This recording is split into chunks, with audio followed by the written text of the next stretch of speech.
안녕하세요. 오늘은 척추관 협착증의 증상에 대해서 설명을 드리고자 합니다. 척추관 협착증은 거의 모든 분들이 4번, 5번 자리에 척추 뼈 조직이 파괴가 되고 척추관 내에 척추신경이 파괴되는 과정에서 협착이 되면서 발생하는 증상이 척추관 협착증이거든요. 초기에는 허리 통증하고 비슷하게 4번, 5번에서 주로 통증이 많이 발생하는데 이 증상이 심해지고 4번, 5번이 파괴되는 강도가 심해지면은 4번, 5번에서만 통증이 발생하는 것이 아니고 이 골반 전체적으로 서서히 방사통이 발생하고 이 양옆쪽으로도 통증이 발생하거든요. 4번, 5번하고 대장과 연관성이 가장 깊은데 자연스럽게 척추관 협착증이 발생한 분들은 대장 기능이 상당히 안 좋다고 봐야 돼요. 대장 기능이 약해져 있거나 많이 안 좋기 때문에 4번, 5번에서 통증이 발생하는 것이고 그 증상이 심해지면서 척추 조직이 파괴가 되고 척추 내 척추 신경이 파괴되면서 발생하는 증상이라고 봐야 되거든요. 초기에는 이 4번, 5번에서만 통증이 나타나니까 이 통증만 잘 다스리고 또 병원에서도 4번, 5번을 주로 수술을 많이 하게 되거든요. 증상이 심해지면은 꼬리뼈 아래쪽으로 통증이 발생하고 주변으로 혈액순환 장애가 발생하기 때문에 서서히 방사통이 넓어지게 됩니다. 4번, 5번이 이 양옆에 고관절 뼈를 주관하는 핵심 자리인데 4번, 5번이 많이 파괴되고 제 기능을 못하게 되면은 이 양옆에 고관절을 치거든요. 그 과정에서 골반 전체적으로 문제가 심각하게 발생하고 처음에는 4번, 5번에서 발생하는 통증만 호소를 하지만은 증상이 심해지면은 4번, 5번 자리보다 꼬리뼈 쪽이라든가 아니면 양옆으로 통증을 가장 심하게 호소하는 경우가 많아요.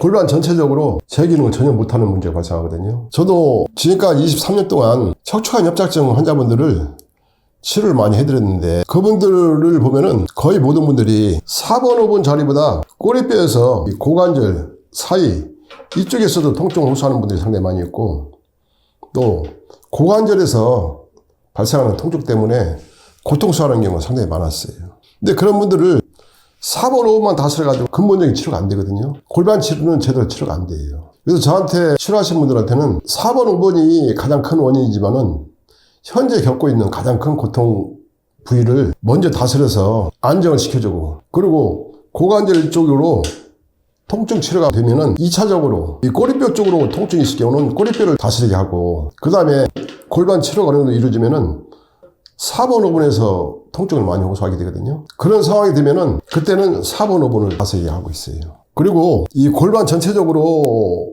증상이 심해지게 되면은 다리의 혈액순환 장애가 상당히 심하게 와요. 하체하고 상체의 통로 역할을 하는 부위가 이 골반이거든요. 골반 기능에서 제 기능을 못하게 되고 혈액순환 장애가 심하게 오게 되면은 상체, 하체 통로가 막히게 돼요. 그 정도로까지 진행이 됐을 경우는 하체에 저림이 오거나 통증이 발생하거나 또 걷지 못하고 불편한 현상들이 많이 나타나거든요. 그 과정에서 2차적으로 대장 기능만이 아니고 심장 기능, 위장 기능이라 간 기능이라 오장육부 전체적으로 상당히 심하게 악화되는 현상들이 많이 발생하게 됩니다. 척추관 협착증 환자분들은 다른 기능이 악화된 것을 호소하는 것보다 지금 당장 가장 크게 받는 고통이 골반 통증하고 다리에서 발생하는 통증, 또 걷지 못하는 통증. 상황이 악화되면은 휠체어를 타고 다녀야 되고 더 심해지면은 누워서 지내야 되는 문제가 발생하고 활동을 전혀 못하기 때문에 요양병원에 가서 생을 마무리하는 경우도 많이 있습니다. 그 정도로 척추관 협착증이 발생하면은 상당히 무서운 질환이고 우리가 주변에도 보면은 지팡이 짚고 다니거나 제대로 걷지 못하거나 하는 분들이 상당히 많이 있거든요. 그런 분들이 척추관 협착증으로 인해서 발생하는 경우도 많이 있기 때문에 또 골반 기능이 전혀 제 기능을 못하기 때문에 정상적으로 걷지를 못하고 또 지팡이에 의지하거나 휠체어에 의지해야 되는 그런 문제점들이 많이 발생하는 거죠. 그런데 현존한 치료법에서는 척추 4번, 5번을 수술하고 치료를 진행하는데 수술하고 나서도 재발하는 경우가 상당히 많아요. 이 나눠자서 치료하신 분들 중에 5번까지 수술한 분도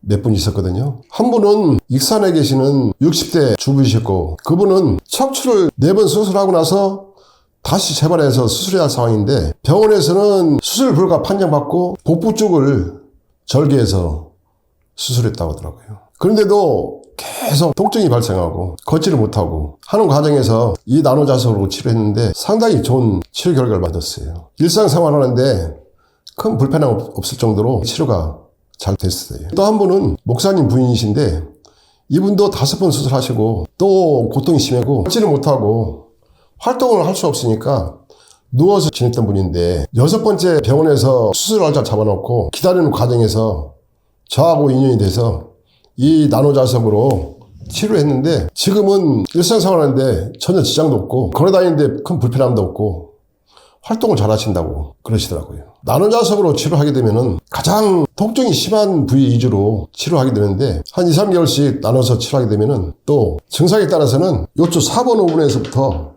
넓게 덮어서 치료할 수 있도록 진행을 시키는데 그렇게 되면은 이 나노자석이 닿는 범위 내에서는 체내 7 내지 8cm를 뚫고 들어가서 독소를 완전히 다 분해를 해버리고 염증이 있거나 파괴된 조직을 다시 다 재생을 시켜줘요. 신경세포까지 재생시킬 수 있는 범위에서 다 재생시키면서 활성화시켜주거든요. 뼈 조직도 마찬가지입니다.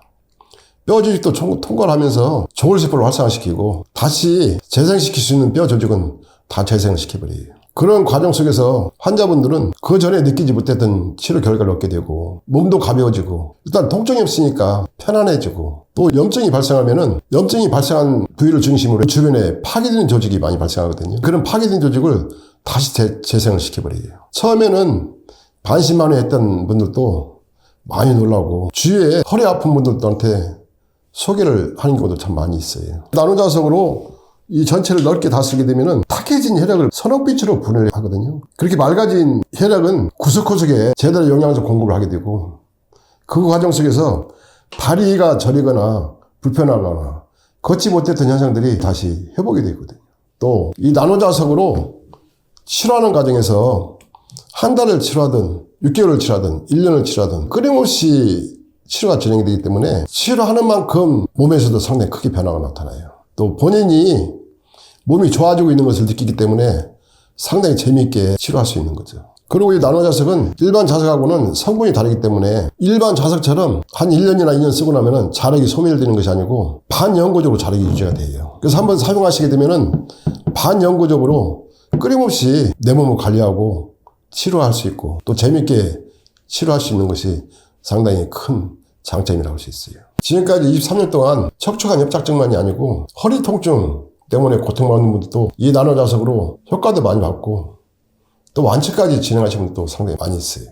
척추관 협착증 증상은 4번, 5번만 다스려가지고 그 증상이 해결되는 것이 아니기 때문에 증상에 따라서는 4번, 5번을 중심으로 해가지고 골반 전체를 다스리는 것이 굉장히 중요합니다. 병원에서도 수술하는 부위가 또 치료하는 부위가 4번, 5번을 중심으로 치료가 들어가지만은 그것만 가지고는 많이 부족하다는 얘기죠.